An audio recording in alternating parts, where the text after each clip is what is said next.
Hello everyone मोर अन्य এটা নতুন ভিডিওলৈ সকলোকে স্বাগতম জনাইছো। আজি বনাম মই ফুলকবিৰ পৰা পকৰা। এফালে দেখিছেনে ঘৰৰে ফুলকবিটো মই বাৰীৰ পৰা ছিঙি লৈছো। এতিয়া ধুই কৰি ইয়াক ৰুকনি দি সৰু সৰুকে ৰুকি লৈছো। আপোনালোকৰ ঘৰত যদি সৰু লৰা ছোৱালী আছে তাহাতে ফুলকবি এনেও নাখায়, এনেদৰে পকৰা বনাই খুৱাবচোন, খাই ভাল পাব। এফালে দেখিছে মই ইয়াত সৰু সৰুকে কাটি লোৱা পিয়াজ দিছো, কৰ্ণফ্লোৰ 3 চামুচ দিছো।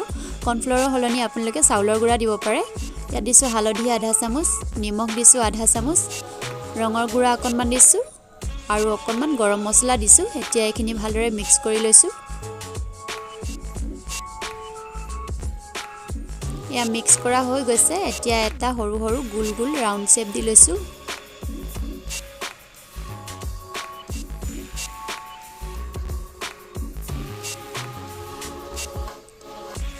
এয়া হৈ গৈছে আটাইখিনি বনাই কৰি মোৰ এতিয়া মই ফ্ৰাই কৰি দিছো গৰম তেলত। এটা এটা কৰি লাডু মই ইয়াতে দি দিছো।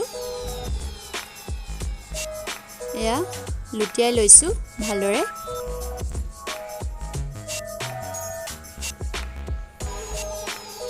এয়া আধা সিজা হৈ গৈছে। এয়া সম্পূৰ্ণৰূপে সিজিছে আৰু এতিয়া মই কাঢ়ি লৈছো। আৰু এতিয়া অকণমান চাটনি নহলে বা টমেটো কেচাপ অকমানৰ লগত খাই চাব, ভাল লাগিব। আৰু যদি ভিডিওটো চাই ভাল পালে তেনেহলে মোৰ চেনেলটো সাবস্ক্ৰাইব কৰি দিব আৰু ভিডিওটো লাইক এটা দি থৈ যাবলৈ নাপাহৰিব। আজিলৈ আহিছো তেনেহলে বাই বাই।